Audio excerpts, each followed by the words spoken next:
조갑제TV 시청자 여러분 안녕하십니까. 2019년 8월 21일 오전 10시입니다. 조국 전 민정수석 법무장관 후보자의 딸이 썼다는 논문과 관련된 논란이 이어지고 있지만 정작 중요한 것은 조국 씨 자신입니다.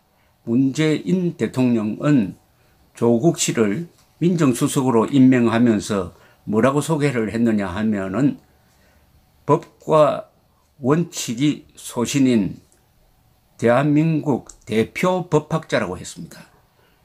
대한민국 대표 법학자라고 했습니다. 그런데 조국 씨는 대한민국을 대표할 만한, 대한민국의 법학을 대표할 만한 업적을 남긴 게 없습니다. 명저로 꼽히는 책이 있어야 될 것 아니겠습니까? 그리고 유명한 논문이 있어야죠.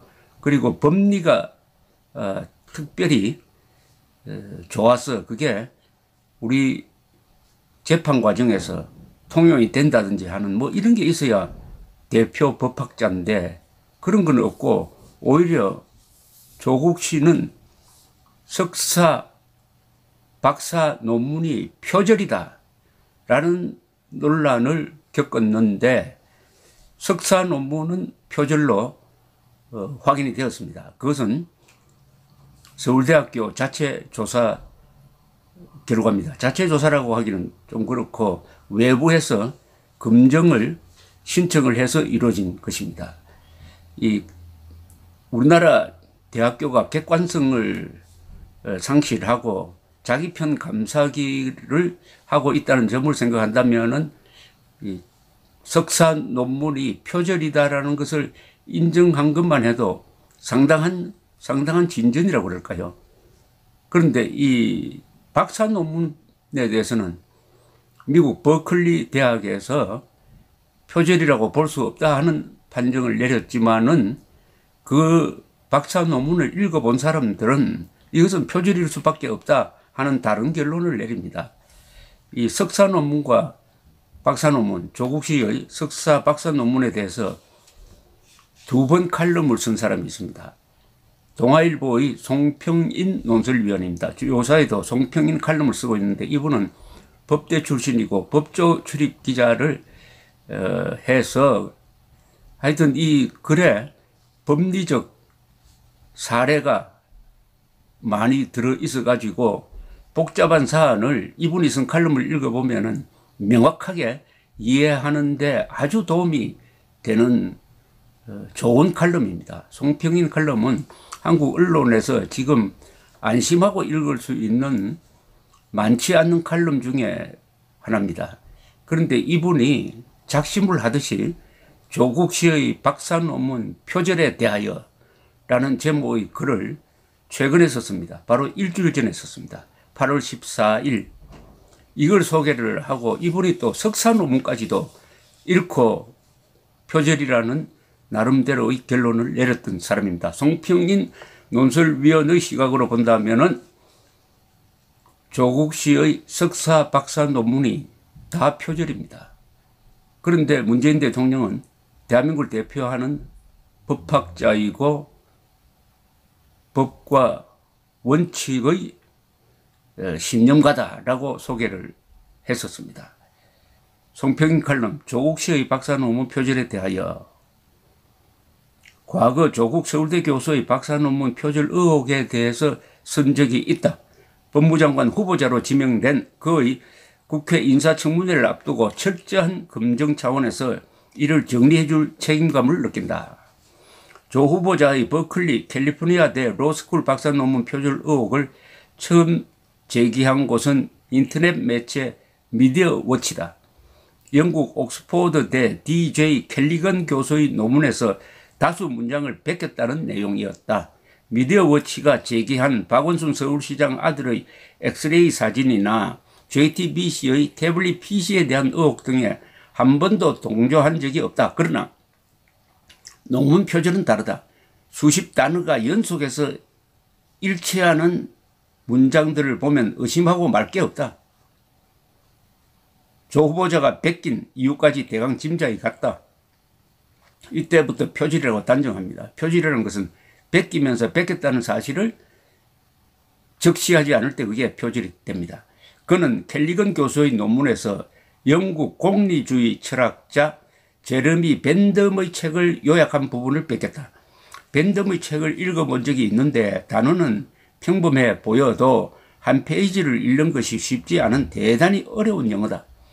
벤덤의 책은 벤덤 자체에 대한 논문을 쓰지 않는 한 2차 문헌을 통해 인용하는 것이 자연스럽다.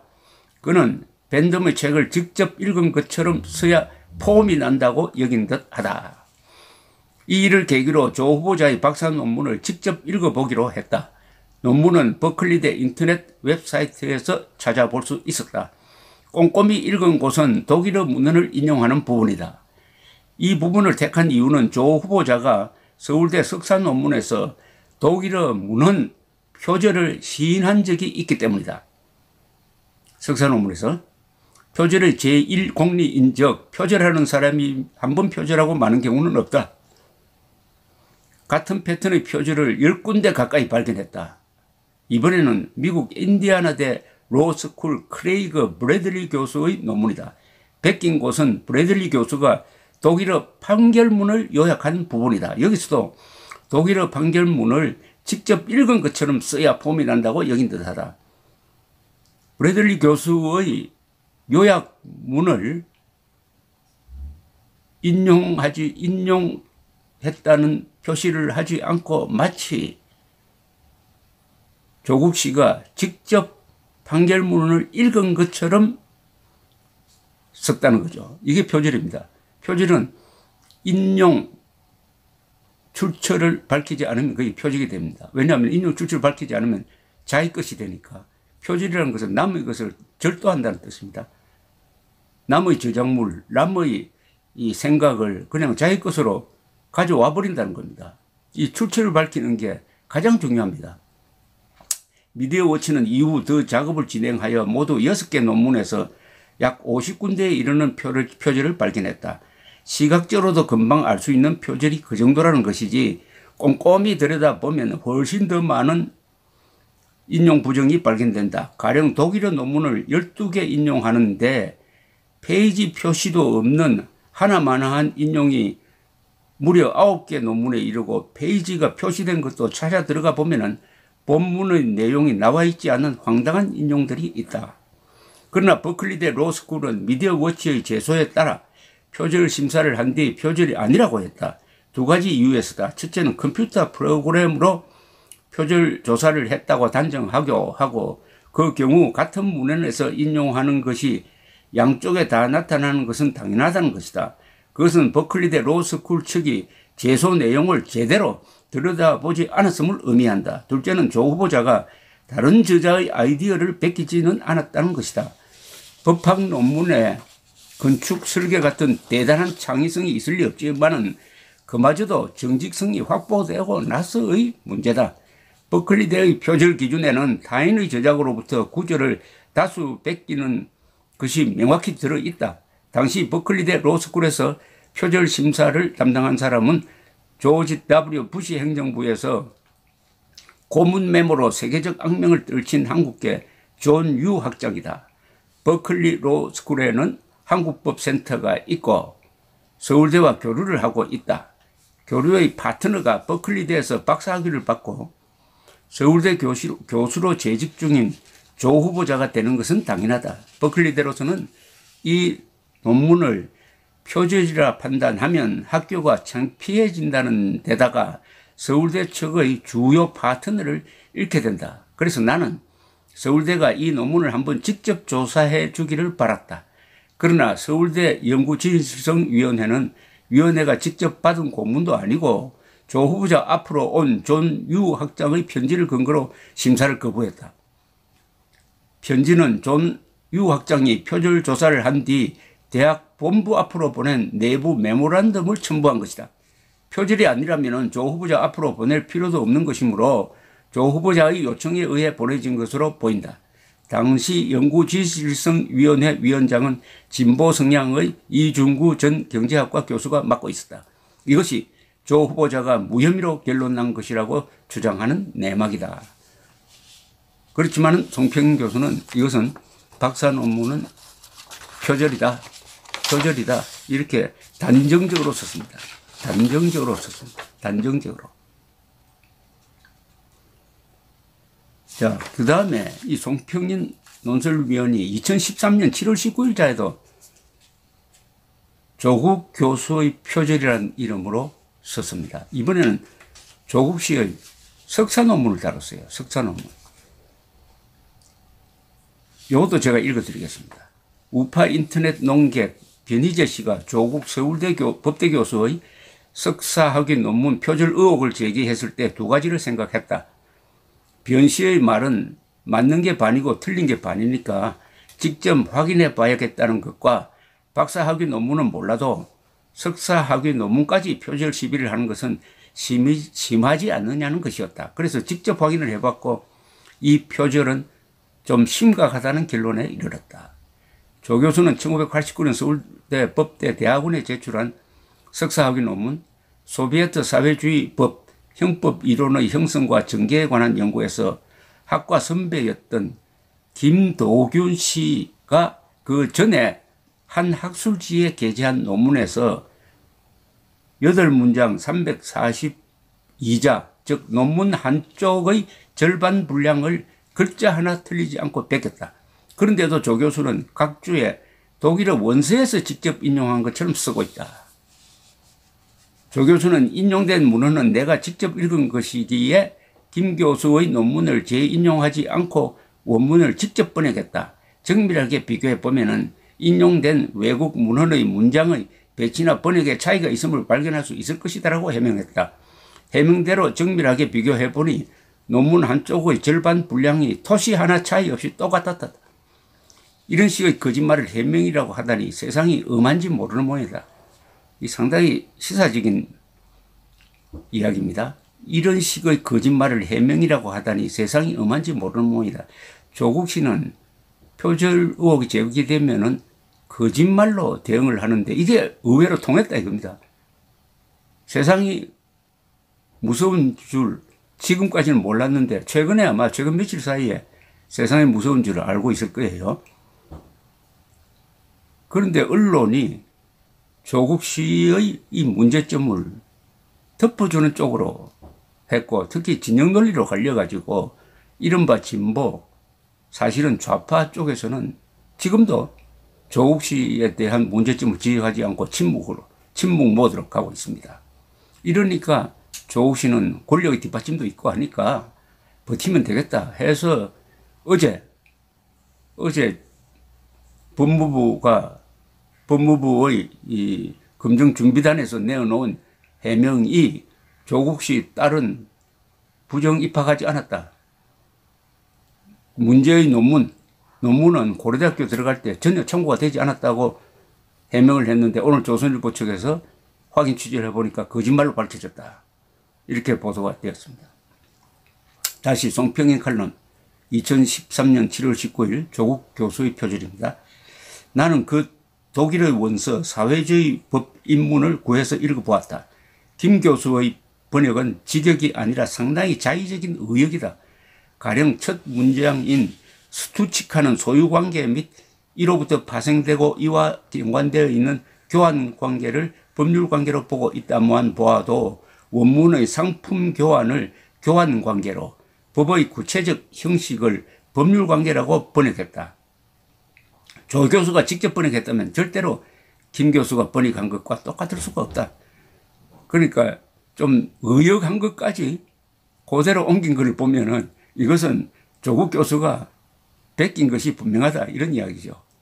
가끔 우리가 제가 기사를 쓸 때 연도를 착오를 해가지고 1968년에 이런 일이 일어났다라고 쓰는 수가 있습니다. 그런데 다른 사람이 저 기사를 뺏길 때 뺏겼다고 하지 않고 제가 잘못 쓴 부분까지 가져가서 자기 기사인 것처럼 쓰면은 누가 봐도 아, 내 기사를 뺏겼구나 하는 지문이 되는 거죠. 그 점을 지금 지적을 하고 있습니다. 나는 이 책을 서울대 법대 도서관에서 구해보았다. 책의 뒷장에는 낡은 열남자 명단 카드가 남아있는데 조국이라는 이름이 적혀 있다. 조 교수가 논문을 쓰면서 1988년에 이 책을 빌린 것은 분명하다. 그렇다면 이것은 그가 책을 읽었다는 증거인가? 그렇지 않다. 책을 빌려놓고도 남의 번역을 갖다 쓸 수밖에 없었던 것은 그가 독일어 원서를 혼자 읽을 수 있는 능력이 없었음을 증명할 뿐이다. 그는 자기 논문에서 독일어를 쓴 곳은 그가 자기 논문에서 독일어를 쓴 곳은 5곳에 불과하다. 몇 주 안 되는데도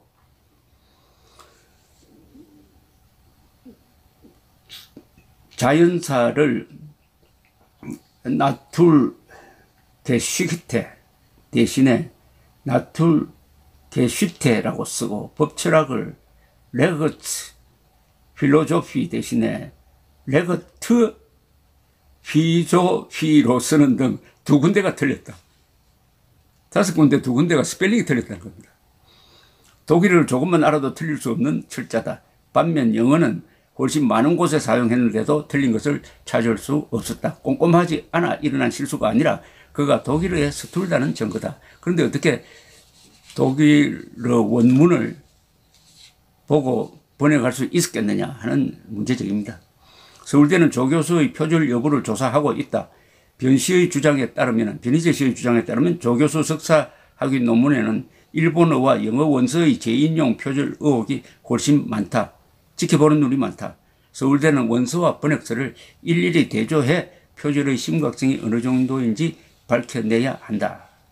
얼마나 많은 사람이 동의할지는 모르겠으나 난 우리나라에서 석사학위 논문이란 박사학위 논문을 쓰기 전에 논문 쓰는 법을 한번 연습해보는 과정 정도로 생각한다. 그래도 기본은 자기 의견을 전개하는 곳과 남의 글을 인용하는 곳을 구분하는 것이다.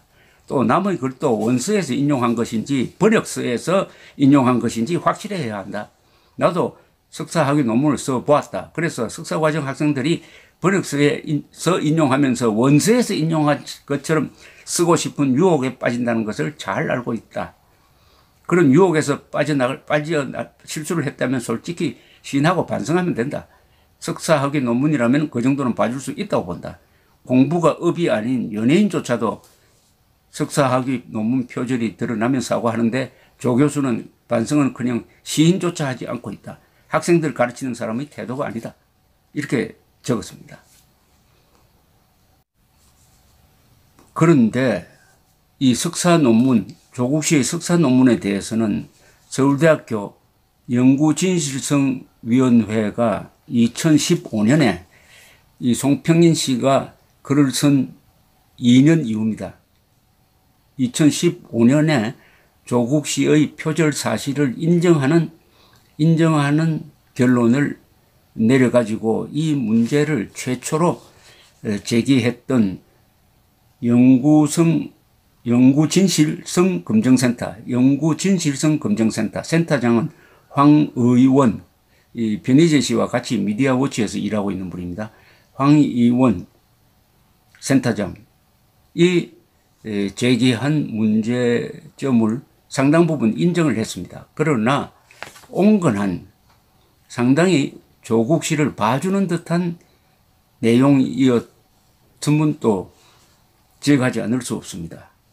이 연구진실성 검증센터로 보낸 서울대학교 연구진실성위원회의 이 공문을 소개를 해드리면은 이렇게 되어 있습니다.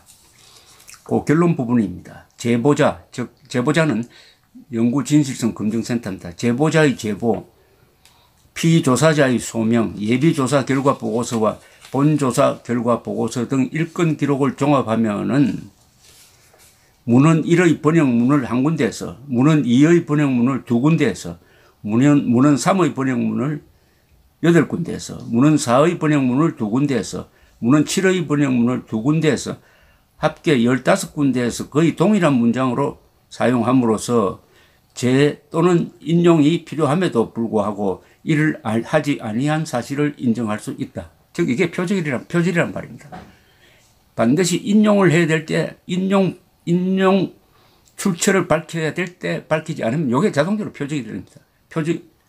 그러니까 15군데에 표절이 있었다 하는 것을 전제로 하고 그 다음에 이제 좀 봐주는 이야기가 나옵니다. 위문은 1 내지 3의 저자들과 피조사자가 함께 원문의 공동 번역 작업을 하였으므로 그 정황상 피조사자가 그 번역문들이 타인의 문장이라는 점을 인식하지 못하였다고 판단되고, 또한 거기에 중대한 과실이 있다고 할 수 없으므로 영구 부정행위가 아니고 영구 부적절 행위해야 한다. 요 말을 갈랐어요. 영구 부정행위가 아니고 영구 부적절 행위로 봐야 한다. 해야 한다. 그 뒤에도 뭐 다른 이유를 붙여가지고 영구 부적절 행위다. 영구 부적절 행위다. 영구 부정행위, 뭐 영구 부정행위이든 영구 부적절 행위든 우리가 이것은 표절이다. 표절이다라고 말하는 데는 아무런 거리낌이 없다. 이렇게 판단이 됩니다. 문제는 석사 논문은 그렇다 치더라도 박사 논문에서까지 아까 송평인 논설위원이 단정적으로 이야기했듯이 표절 부분이 있다는 이야기입니다. 그런데 이분은 논문을 쓸 때 어떻게 엄격하게 해야 된다든지, 이분이라면 조국 교수입니다. 표절을 해서는 안 된다는 이런 강의를 하고 다녔다고 합니다. 어쨌든 문재인 대통령이 소개했던 대로 대한민국을 대표하는 법학자 자격이 없는 사람이란 것은 분명합니다. 감사합니다.